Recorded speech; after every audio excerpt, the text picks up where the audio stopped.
Pemirsa, kita masuk di segmen 2. Mudah-mudahan di perbincangan ini kita jauh lebih lagi clear memahami tentang situasi ekonomi. Kita akan masuk nanti ke bagaimana sih resolusinya. Ya.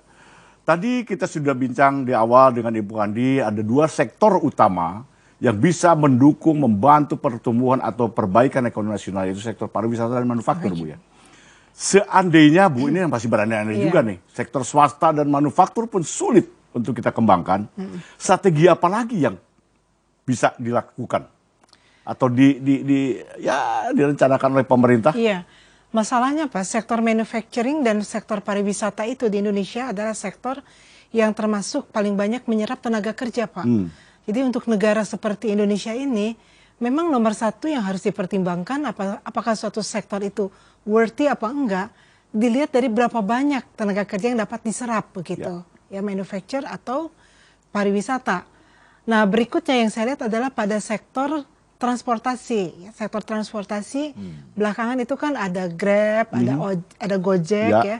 Saya lihat memang itu juga turut menyerap banyak tenaga kerja dari masyarakat, ya. Sekarang paling banyak gitu ya. Sekarang banyak begitu ya. Banyak, ya. Tapi apakah dalam suasana COVID dan pasca COVID ini orang sudah mempercayai untuk kemana-mana naik Gojek begitu ya?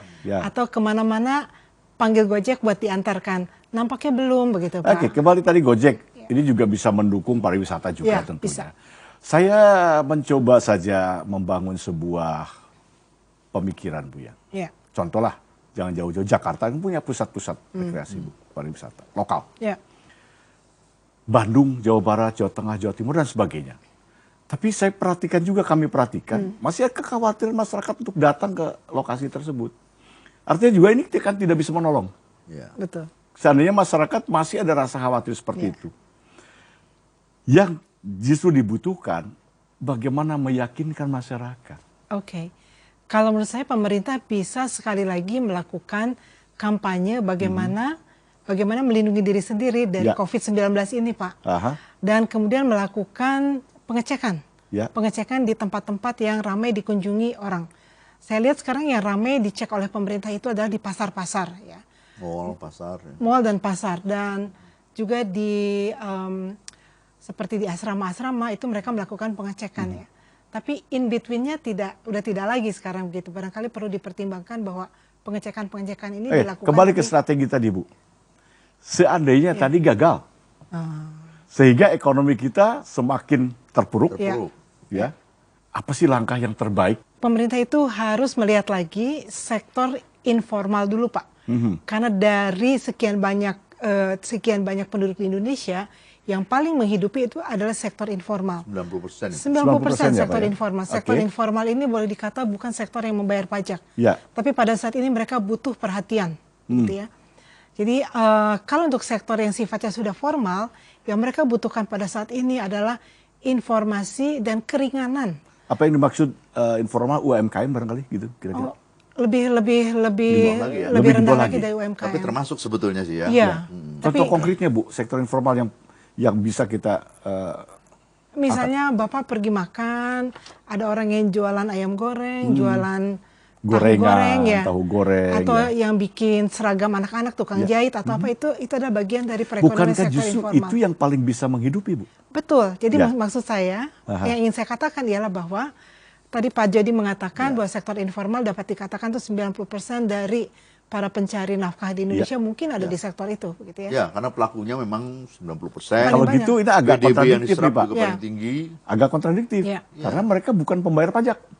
Masuk dalam kategori yang memang kita, kalau pemerintah mencoba mengambil hal itu supaya bagaimana bagian daripada menjadi basis pajak itu diberikan dengan tarif yang paling murah, itu tarif pajak yang disebut pajak UKM itu loh, Pak.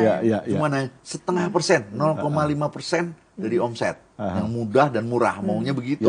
Cuman memang yang namanya informal itu hanya bisa tersasarkan bagi yang memang menetap dalam suatu tempat tertentu atau suatu yang permanen tempatnya. Tapi kalau yang pinggir-pinggir jalan, tukang beca, tukang warung gorengan yang lewat segala, nggak terjangkau, Pak. Artinya itu sebenarnya bukan target sebenarnya dari pajak, ya.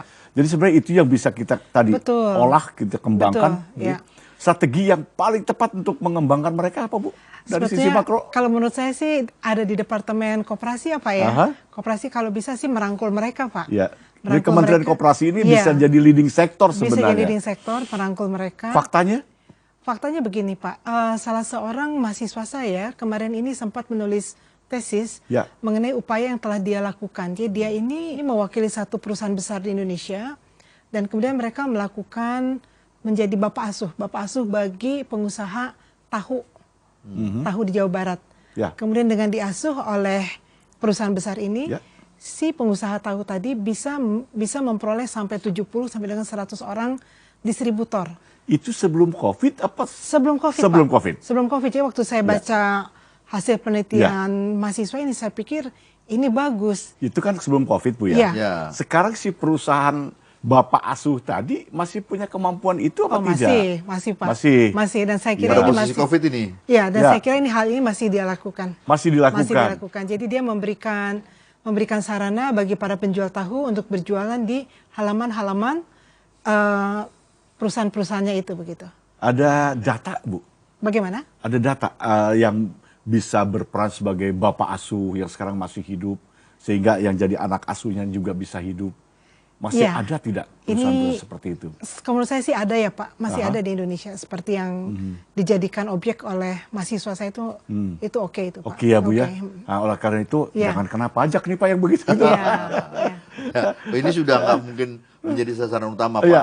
Karena memang kalau kita dilihat dari Gini ratio, makanya orang pajak kadang-kadang bilang jangan berburu di kebun binatang dong, Iya, gitu ya. iya, iya. Tapi emang pemerintah buat Gini ratio kita kan memang posisinya nggak terlalu berubah dari zaman Iya, dulu. iya. Bagaimana kue pembangunan ini dihadapkan oleh beberapa gelintir orang, pihak yang memang besar-besar dapat kuenya, Iya. tapi yang kecil itu dibagi rata rame-rame, Iya. gitu. Yang 10% tadi atau 10% dari kuenya, tapi 90% orangnya. Iya, iya, Kira-kira iya, gitu. iya, Tapi iya. penyerap di PDB yang terbesar juga di sana, ya. Nah, ini sebetulnya UKM sudah masuk juga dalam koridor PMK sebagai insentif PMK 44 namanya sekarang. Jadi salah satu yang dicemplungkan menambah PMK 23 di bulan April kemudian itu terakhir begitu keluar PMK 28 keluarlah PMK 44. Ada di sektor 5 sektor yang didapatkan ya tentang DTP PPh 21 tentang PPh 25 angsuran.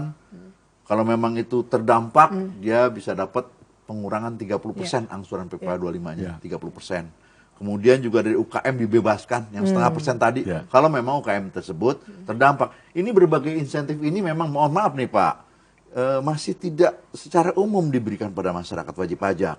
Ya hanya pada wajib pajak yang terdiri dari 3 tadi Pak, Ya. Ibu. Badan atau lembaga, ya satu, yang juga berkaitan yang ditunjuk oleh pemerintah.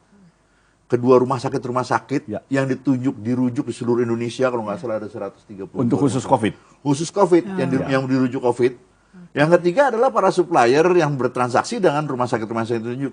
Jadi terbatas Pak Ibu. Ini membuat kita bahwa ini yang sebenarnya disebut terdampak, kata-kata terdampak itu sebenarnya apa? Yang berkaitan langsung dengan COVID. Ya. Saya pikir hampir semua sektor terdampak dengan adanya pandemi ini ya. Ya, ini kan hampir merata, masif, Bu. namun ya. sebagian sektor terdampak lebih besar Ya. dibandingkan sektor lainnya begitu. Justru itu. Sektor mana, Bu, yang terdampak Yang saya lebih sebutkan besar? tadi, Pak, manufacture dan pariwisata. pariwisata ya.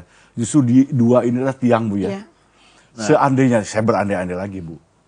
Ini strategi berbagai strategi lagi. Tiba-tiba nilai uang kita jatuh. Ya. Ini berkaitan tidak dengan ini? Ya, ada kaitan. Ada kaitan. Ada kaitannya. Mau alat bayar. Bisa dijelaskan kepada publik nih. Di mana Berkaitan kejadian seluruh itu sektor kaitannya? juga Ya, masalah Pak. bayar ini. Iya. Ini adalah PR besar bagi pemerintah, Pak, karena tingkat pertumbuhan perekonomian kita sudah dikhawatirkan akan jatuh di bawah 5%. Ah. Di bawah 5% seperti ini dengan Per tahun, Bu ya? Per tahun, Per Pak. Per tahun. Jadi secara agregat, Agregat, ya. angkanya akan jatuh di bawah 5%. Nah, ini padahal kalau kurs atau nilai tukar rupiah terhadap mata uang asing ini tidak dapat direm, ya. Nah, ini memang bisa melorot lebih dalam lagi, Pak. Jadi sekarang kita lihat bahwa pemerintah itu lagi mati-matian, Pak, menahan laju kurs ini, Pak. Ya. Karena apa? Karena itu berkaitan langsung dengan tingkat pertumbuhan Ini perekonomian. akan mengganggu cadangan devisa kita Betul, tidak? Pak. Ya, Akan. jelas. Akan. Jelas ya. Terutama devisa yang paling terganggu Bisa, ya. ya kalau terganggu. Tapi Bu, rezim moneter kita kan currency ya, itu kan ke US dollar. Betul. Di sana sendiri sedang kerepotan. Oh, oke. Jadi ada Ya. relasi? Jadi begini Pak, kalau di Amerika Serikat mereka tuh repot, rewel dan sebagainya itu tidak ada kaitannya atau tidak ada masalah dengan cadangan satu minyak bumi mereka dan cadangan devisa mereka Pak. Artinya mereka sudah kaya sekali kaya Pak. Jadi mereka tuh kaya dari cadangan devisa dan cadangan minyak bumi ya. Jadi mereka itu orang mau rewel seperti apa terserah amat begitu. Ya. Yang penting perekonomian mereka tetap jalan ya. Dan politik mereka juga sudah tidak pernah menyentuh-nyentuh lagi. Jadi berapa kita punya cadangan, berapa kita punya ini begitu ya. Kalau kemarin keributan yang ada di Amerika itu lebih berkaitan dengan isu hak asasi manusia Pak. Oke, rasis ya. Iya, yang rasis. mereka sudah ratusan tahun Pak, ratusan tahun, 200-300 tahun. Isunya hampir sama. Iya, Hampir sama. isunya itu terus. Baik. Gitu, ya. Artinya ketika kita berbicara, oh ada potensi nih, uang kita nilainya jatuh, akan berdampak kepada keseluruhan. Ya. Tentu harus ada langkah-langkah. Ya. Di samping tadi membangkitkan kembali sektor-sektor terdampak kuat tadi Pak. Nah bagaimana juga kita langkah terhadap. Nah begini Pak, kalau di Indonesia kurs rupiah terhadap mata uang asing itu harus ditahan seperti apa begitu ya.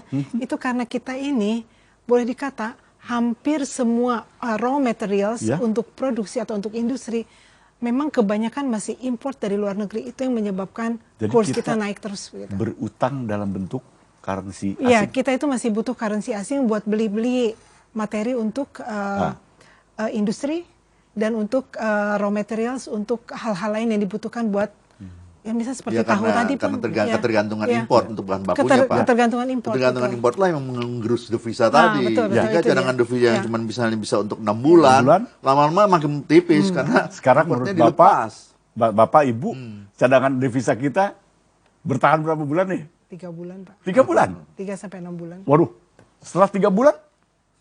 Ya itulah. Harus cari dulu Pak, harus cari uang itu. Apakah pinjaman lagi? Nah, pemirsa, ini yang mengkhawatirkan.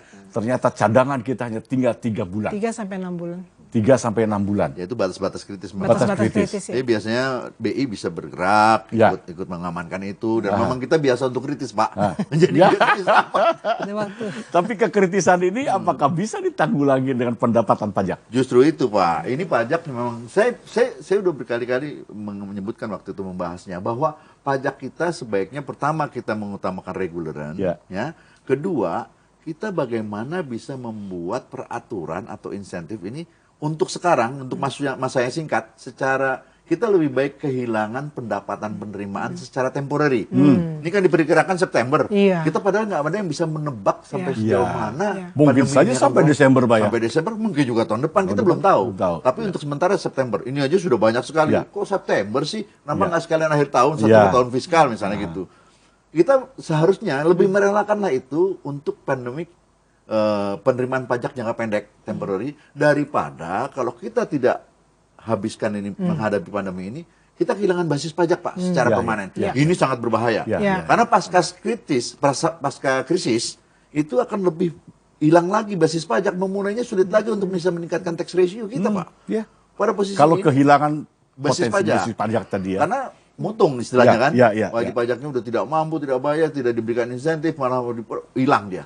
Dia tutup tokonya, hilang wajib pajaknya, NPWP-nya nggak ada lagi, makin sedikit wajib pajak, basis pajak, itu malah lebih sulit untuk dipelihara lagi pasca krisis yang menjadi masalah. Sehingga sebaiknya memang musim pandemi ini, secara temporary sini, buatlah satu insentif yang bagaimana mereka supaya tetap bertahan, bisa tetap menjadi pengusaha, tidak bubar, basis pajak tetap dibikin yang baik, sehingga untuk persiapan ke depan barulah kita mulai memelihara lagi. Dari sisi makro Bu, memungkinkankah pelaku bisnis ekonomi ini, pelaku ekonomi tadi apa ya?